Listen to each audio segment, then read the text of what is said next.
सुभाषिस प्रिय विद्यार्थियों, आपके अपने यूट्यूब चैनल हिंदी की पाठशाला गुरुजी के साथ में एक बार फिर आपका बहुत बहुत स्वागत है। प्रिय विद्यार्थियों, आज मैं जो वीडियो लेकर आया हूँ वह है कक्षा 10वीं हिंदी कोर्स आ की कृतिका का पाठ एक माता का अंचल। इसका सारांश हम यहाँ समझेंगे। इस सारांश को मैं कम से कम समय में आप लोगों के सामने प्रस्तुत करूँगा, जिससे कि आपको ये पाठ बड़ी आसानी से कम समय में समझ में आ जाए।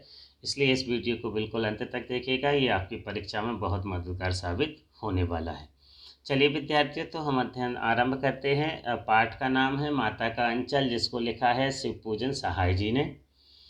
इसमें जो शिवपूजन सहाय जी हैं, इन्होंने अपने शैशवकाल, अपने बचपन के खेल तमाशों, अपनी रुचियों, अपनी अरुचियों, अपनी शरारतों आदि का बहुत ही मनोरम वर्णन किया है।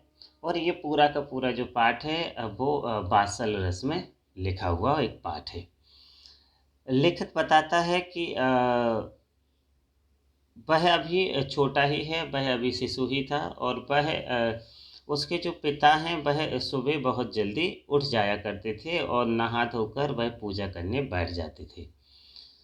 चूँकि लेखक बचपन से ही अपने पिता के अंग ज़्यादा लगा हुआ था, पिता के साथ ज़्यादा रहता था, पिता से ज़्यादा प्रेम करता था, तो उसका जो माता के साथ उसका संबंध था केवल दूध पीने तक का संबंध था, इससे ज़्यादा कुछ संबंध नहीं था।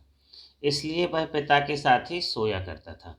और जब पिता जल्दी उठ जाते थे सुबह और नहा धोकर पूजा करने बैठ जाते थे, तो उसके जो पिता है वह चूँकि भोलानाथ पिता के साथ ही सोया करता था, तो पिता उसको भी अपने साथ उठाते थे, उसको नहला धुला कर तैयार करते थे और पूजा पर बिठा देते थे।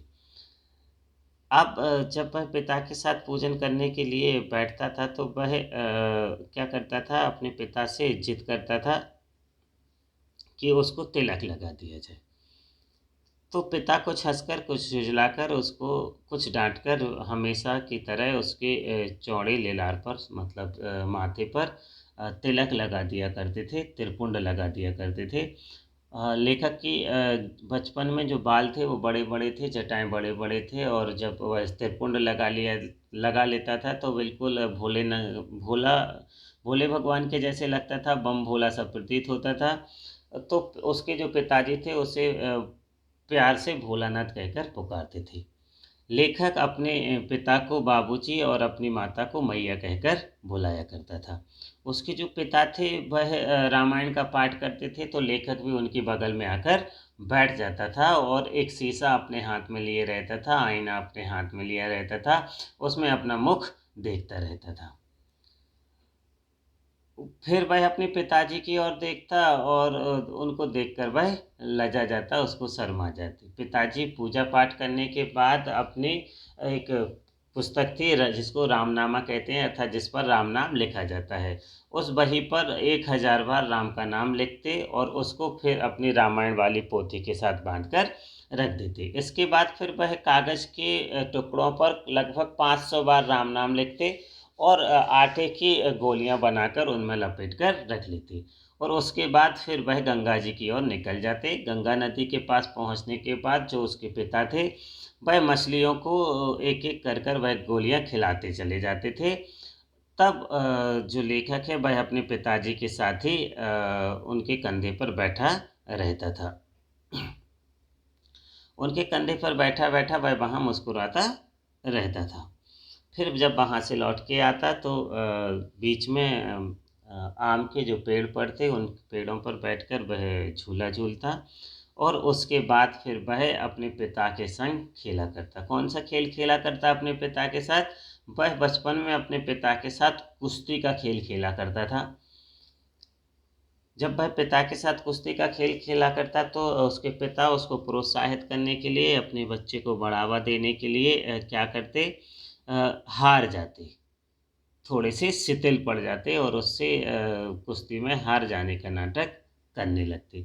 जब वह अपने पिता को हरा देता तो एक कुश्ती करने वाला जो होता है उसके जैसे, एक पहलवान के जैसे वह अपने पिता की छाती पर बैठ जाता, चढ़ जाया करता और उनकी मूछें उखाड़ने लगता। तब उसके जो पिता हैं के हाथों को पकड़कर अपनी मूँछों को छुड़ाते और उसके हाथों को चूम लेते। फिर पिता भोलानाथ से चुम्मा मांगते कि चुम्मा दो, तो वह उसे खट्टा और मीठा चुम्मा जब वह मांगते तब वह उसको क्रम से अपना बायां गाल और दायां गाल उसके सामने उनके सामने कर देता। बायां गाल का मतलब है खट्टा चुम्मा और दायां गाल का मतलब है मीठा चुम्मा। तो इस प्रकार वह उसके दोनों गालों से चुम्मे लेते। इसके बाद पिता अपनी मूछें और दाढ़ी भोलानाथ के कोमल गालों पर गड़ा देते। लेखक फिर से उसकी मूछें नोचने लगता और तब पिता उसको झूठ मूठ रोने का नाटक करने लगते। और जब पिता झूठ मूठ रोने का नाटक करते तो लेखक को बहुत अच्छा लगता है और वह उनको रोता हुआ देखकर खिलखिलाकर हंसने लगते हैं। इसके बाद क्या होता है, इसके बाद जब वह दोनों के दोनों घर आ जाते हैं तो वह पिताजी के साथ ही खाना खाने बैठ जाता है, भोजन करने बैठ जाता है। पिता अपने हाथों से उसे खिलाते हैं और जब उसका पेट भर जाता है तो अब उसकी मैया आ जाती है। वो फिर मैया आकर उसको खाना खिलाने की जिद करती है और कहती है कि जब खाएगा बड़े बड़े कौर तब पाएगा दुनिया में ठौर। माँ कहती है कि जब तक अच्छा खाना नहीं खाएगा तो इस दुनिया में अपना स्थान नहीं बना पाएगा। आगे माँ कहती है कि पुरुष बच्चों को खाना खिलाना क्या जाने, उनको नहीं समझ में आता है कि बच्चा अभी भूखा है कि पेट भरा है, क्या स्थिति है। उसका कहना है कि बच्चों का पेट तभी भरता है जब वह अपनी माँ के हाथों से खाना खाते हैं। जब तक वह अपनी माँ के हाथों से खाना नहीं खाते तब तक उनका पेट नहीं भरता। और फिर उसकी माँ एक थाली में दही और भात को सानती है और बनावटी पक्षियों के नाम दे देकर उसको वह खाना खिलाती जाती है। कभी के तोता, कभी मैना, कभी कबूतर, कभी मोर, कभी हंस, इस प्रकार के आदि नाम दे देकर वह उसको खाना खिलाती जाती है। और वो जो बच्चा है वह भी एक एक करके इन बनावटी पक्षियों को चट करता चला जाता है, खाता चला जाता है। आगे क्या होता है, उसके बाद वह एक लकड़ी का जो घोड़ा है जिस पर रस्सी बंधी हुई है उसको लेकर गली में निकल जाता है खेलने के लिए और वहाँ जाकर वह खेलने लगता है। तभी उसकी माँ आकर उसको पकड़ लेती है उसको तैयार करने के लिए और उसके सिर में चुल्लू भर कड़वा तेल डाल देती है।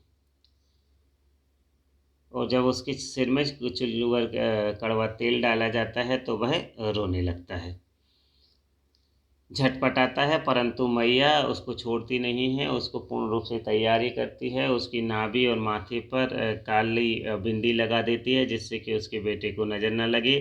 चोटी गूंथकर उसमें फूलदार लट्टू बांधकर उसको रंगीन कपड़े और टोपी पहना कर उसको तैयार कर देती है और फिर उसके बाद जैसे तैसे वह अपनी माँ के पास से छूटकर रोता हुआ वहाँ से निकलता है।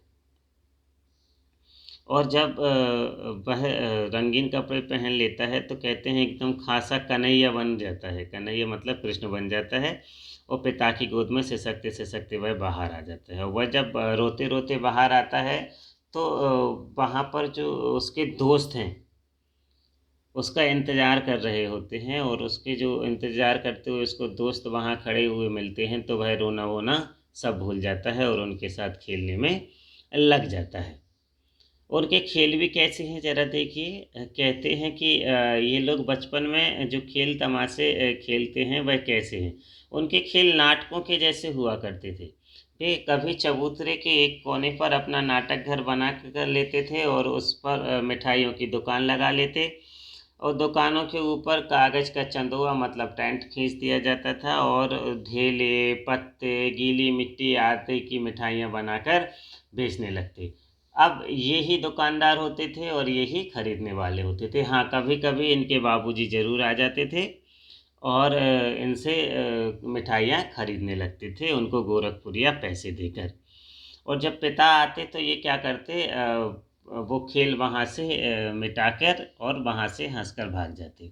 थोड़ी देर बाद ये नया खेल शुरू करते, घर बनाने का। घरौंदा बनाया जाता जिसमें तिनकों का छप्पर होता, दिया सलाई मतलब माचिस जो होती थी उसकी पेटियों के किवाड़ होते थे, जो टूटे हुए घड़े होते थे उनके मुंह के चूल्हा चक्की बना ली जाती थी। दिए की जो दीपक होता है उसकी कड़ाही बना ली जाती थी। और पिताजी की जो पूजा करने वाली आचमनी होती थी वह इनकी चम्मच मतलब कलछी बन जाती थी।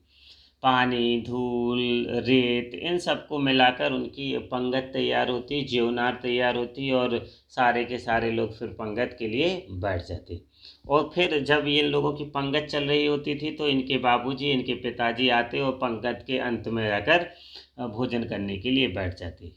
पिता को देखकर फिर वहाँ से ये सारे के सारे जो बच्चे हैं हंसने लगते हैं और अपना घरौंदा बिगाड़ कर वहाँ से भाग जाते हैं। तब पिता हंसते हुए इनसे पूछते हैं कि भोलानाथ ये तो बताओ, तुम लोगों की जो अगली भोजन होगा वह कब होगा, मतलब अगली पंगत कब बैठने वाली है। लेखक कह रहा है कि इसके बाद कभी कभी हम लोग शादी विवाह का खेल खेलने लगते, बारात निकाली जाती जिसमें जो कनस्तर होता है, पीका होता है, उसका तंबूरा बजता, आम के छोटे से पौधे को घिसकर उसकी आमोले की शहनाई बनाई जाती, चूहेदानी की पालकी बना ली जाती और फिर वह खुद समधी बनकर एक बकरे पर चढ़ जाते और चबूतरे के इस कोने से दूसरे कोने तक बारात को ले जाया जाता। जो दूसरा कोना है वहाँ गोबर से लिपा हुआ है, आम और केले के पत्तों का वहाँ एक मंडप बना हुआ है, आंगन में है। और जहाँ जो छोटे छोटे कुल्हड़ हैं उनके कलश बनाकर वहाँ पर रख लिया गया है। एक छोटी सी खटोली है जिस पर लाल कपड़ा डालकर दुल्हन को चढ़ाया जाता है। और बारात लौटकर जैसे ही आती है तो पिताजी, जो बाबूजी हैं लेखक के, वह दुल्हन का मुंह देखने के लिए जैसे ही औहर अलग करते हैं तो सारे के सारे बच्चे हंसकर वहाँ से भाग जाते हैं। इसके बाद ये क्या करते हैं, इसके बाद ये खेती का काम करते हैं। खेती का काम करने का भी नाटक खेला जाता है, नाटक किया जाता है जिसमें खेत को जोता जाता है। उसमें पानी देने के लिए एक घिरनी बनाई जाती है जिसमें मूंछ की एक रस्सी, पतली सी रस्सी पर गराड़ी चलाकर जो चबूतरा है उसके बाजू से ही पानी खींच खींच कर खेतों में डाला जाता है। दो लड़के बैल बनकर मोट खींचते हैं और कंकड़ के ही बीज बनाए जाते हैं और फटाफट हाथों हाथ इनकी फसल बोई जाती है और तैयार भी हो जाती है। और तैयार होने के बाद उसको काट लिया जाता है और उस समय गाना गाया जाता है, ऊंचे नीचे में बही क्यारी जो उपजी सो भई हमारी। मतलब ऊबड़ खाबड़ जमीन में हमने फसल बोई थी, उसमें से जितना जो कुछ निकला वही हमारा है। मतलब संतुष्टि भाव को दिखाते हैं, जैसा कि गांव में किसान होते हैं कि जितना है उसी में वह संतुष्ट हो जाते हैं। फिर उस फसल को एक जगह रखकर रौंदा जाता, उसको उड़ाया जाता, ओसाया जाता, मतलब साफ किया जाता, उसमें से अनाज अलग किया जाता और मिट्टी के दिए की तराजू बनाकर उस फसल को तौलकर आपस में बांट लिया जाता है। और इतने में पिताजी फिर आकर पूछते हैं कि भोलानाथ ये बताओ, इस साल की तुम्हारी खेती कैसी रही।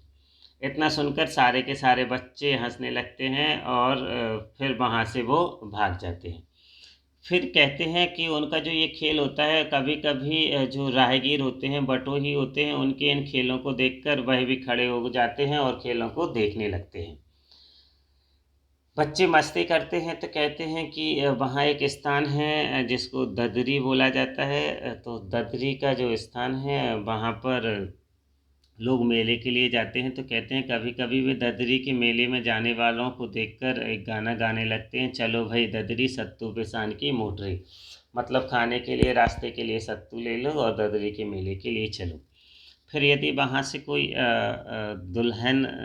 दूल्हा निकल रहा होता है तो दूल्हे के आगे जाने वाली पालकी को देखकर वह चिल्लाने लगते हैं, रहरी में रहरी पुरान रहरी, ढोला की कन्या हमार महरी। और इस प्रकार वह उनको चिढ़ाते हैं। और इसी दौरान एक बार क्या होता है कि वहाँ से एक बूढ़ा वर जा रहा था, मतलब एक बूढ़े व्यक्ति की शादी हुई थी, वह वहाँ से जा रहा था। तो इन लोगों ने उसको भी जैसे ही चिढ़ाया तो उस बूढ़े वर ने, मतलब जो वो एक बूढ़ा दूल्हा था, उसने बहुत दूर तक इन लोगों को खदेड़ा था, वो पत्थरों से मारा था फेंक फेंक कर।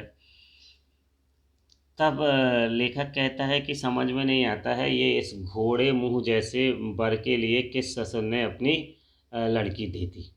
ये तो इतना बेकार है कि इसको अपनी लड़की कोई कैसे दे सकता था, ये खूसट खब्बीस की सूरत जैसा है।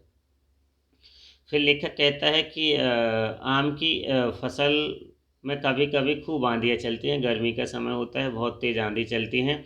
तो आंधी के कारण जो आम हैं वह गिर जाते हैं, झड़ जाते हैं। तो जो बच्चे हैं वो क्या करते हैं, आंधी निकल जाने के बाद बागों की तरफ दौड़ पड़ते हैं और वहाँ से चुन-चुन कर घुले हुए गोपी आमों को चबाते हैं।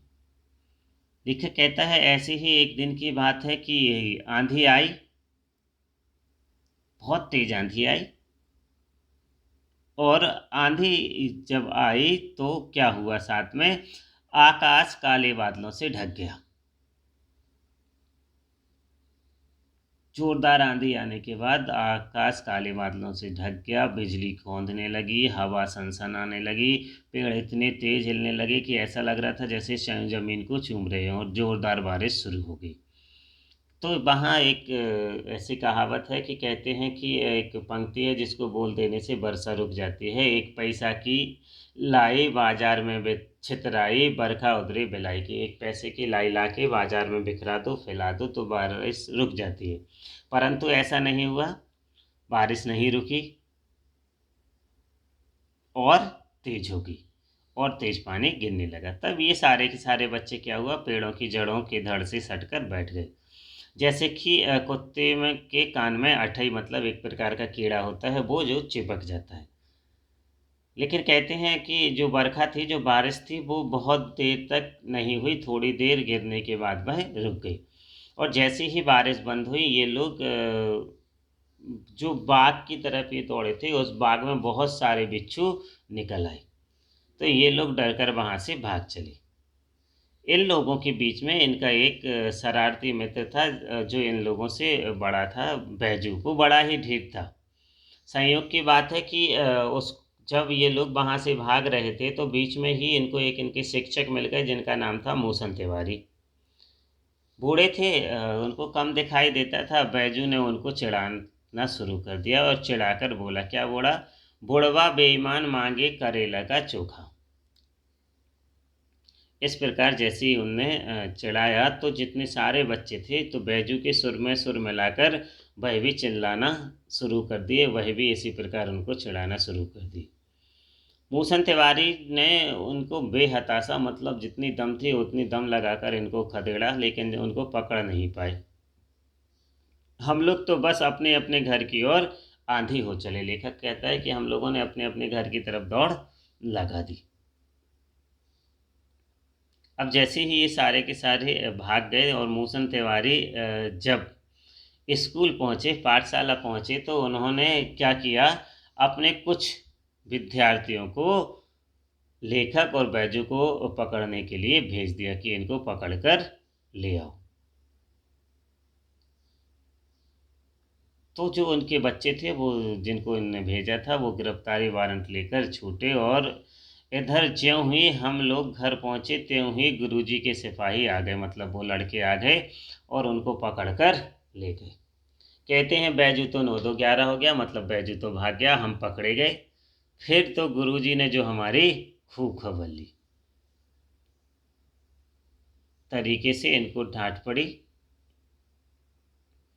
अब जब ये बात लेखक के बाबूजी को पता चली तो वे दौड़े दौड़े विद्यालय पहुंचे। उन्होंने गुरुजी से बहुत मन्नत थे कि लेखक को गोद में उठाकर पुचकारते हुए फुसलाते होने लगे, और उनसे मिन्नत करके गुरुजी से अपने बेटे को, मतलब भोलानाथ को लेकर बाहर आए। भोलानाथ इतना रो रहे थे कि रोते रोते उन्हें अपने पिता के जो कंधे हैं उनको आंसुओं से तर कर दिया। बाबूजी ने जैसे तैसे चिरोरी कर कर, मतलब टीचर को मनाकर, शिक्षक को मना करके लेखक को घर लेकर चले। रास्ते में फिर से उन्हें अपने साथियों का झुंड मिल गया, और जो साथी जैसे ही उनको मिले तो वो फिर से रोना गाना भूल गए। रोना गाना भूलने के बाद फिर क्या कि माई पकाई गरार गरार पुआ, हम खावई पुआ न खेलब जुआ। इस प्रकार का एक गीत वो जो बच्चे गा रहे थे, तो उनके साथ ये भी गाने में लग गए। कहते हैं फिर क्या था, हमारा रोना धोना हम भूल गए। हम हट करके बाबूजी के गोद से उतर पड़े और अपने लड़कों की मंडली में मिलकर लगे बही सुर अलापने, मतलब वैसा ही गाना गाने के लिए ये शुरू हो गए। कहते हैं तब तक सब लड़के सामने वाले जो मकई का खेत है, जो मक्का का खेत था, उसमें दौड़कर चले गए। उसमें चिड़ियों का जो झुंड चल रहा था, वे दौड़ दौड़ कर उन्हें पकड़ने लगी, पर एक भी हाथ नहीं आई, सारी की सारी चिड़ियाँ उड़ गईं। हम खेत से अलग ही खड़े होकर गा रहे थे। लेखक उन चिड़ियों को नहीं भगा रहा था, वह खेत के अलग खड़े होकर गाना गा रहा था। क्या गा रहा था? राम जी की चिरई, राम जी का खेत, खा लो चिरई भर भर पेट। ये जो खेत है वो ईश्वर का दिया हुआ है, अनाज ईश्वर का दिया हुआ है, पक्षी भी ईश्वर के बनाए हुए हैं, इसलिए ये पक्षियों भर भर पेट भर भर कर तुम खाओ। हमसे कुछ दूर बाबूजी और हमारे गांव के कई आदमी खड़े होकर यह तमाशा देख रहे थे और यही कहकर हंसते थे कि चिड़िया की जान जाए, लड़कों का खिलाना सचमुच। लड़के और बंदर पराई पीर को, पराई कष्ट को नहीं समझते। मतलब इनको बस अपनी शरारत से मतलब होता है और किसी चीज़ से मतलब नहीं होता। कह रहे हैं एक टीले पर जाकर हम लोग चूहे के बिल में पानी उलीचने लगे। एक टीला था जहाँ पर चूहे के छेद थे, बिल थे, उस घर थे, उसमें ये पानी डालना शुरू कर दिया। कहते पानी डालने से चूहे भागते हैं, तो इन लोगों को, चूहों को परेशान करने में मज़ा आ रहा था। नीचे से ऊपर पानी फेंकना था। हम सब थक गए थे। तब तक गणेश जी के चूहे की रक्षा करने के लिए क्या हो गया, शिव जी का सांप निकल आया। जैसे ही वो पानी डाल रहे थे, वहाँ एक गड्ढे में जब पानी डाला गया तो उसमें से सांप निकल कर आ गया। और जब सारे बच्चों ने वो सांप देखा तो सारे के सारे बच्चे रोते चिल्लाते बेहताशा भागे। कोई औंधा गिरा, कोई अंटा चिट, किसी का सिर फूटा, किसी के दांत टूटे, सभी गिरते पड़ते भागे। हमारी सारी देह लहूलुहान हो गई, अर्थात खून ही खून पूरे शरीर में हो गया। पैरों के तलवे में कांटों से छलनी हो गए, मतलब जो पैर थे उसमें इतने कांटे चुभ गए कि ऐसा लग रहा था कि जैसे वह छलनी हो गए हो। हम सब एक सुर में दौड़े हुए आए और घर में घुस गए। लेखक कहता है कि बदहवास होकर दौड़ा हुआ जब वह आया और सीधा घर में गया, उसके जो पिता थे वो बरामदे में ही बैठे थे, हुक्का गुड़गुड़ा रहे थे। उन्होंने जब भोला राम को रोते हुए देखा तो उन्होंने उसको पुकारा, किंतु लेखक सीधे मैया की गोद में जाकर छिपा। पिता के पास नहीं गया जो कि पिता से इतना प्रेम करता है। बच्चे को जब कांपता हुआ देखकर माँ भी रोने लगी और उसके अंग दबाने लगी और चूमने लगी और उससे पूछने लगी कि आखिर क्या हुआ।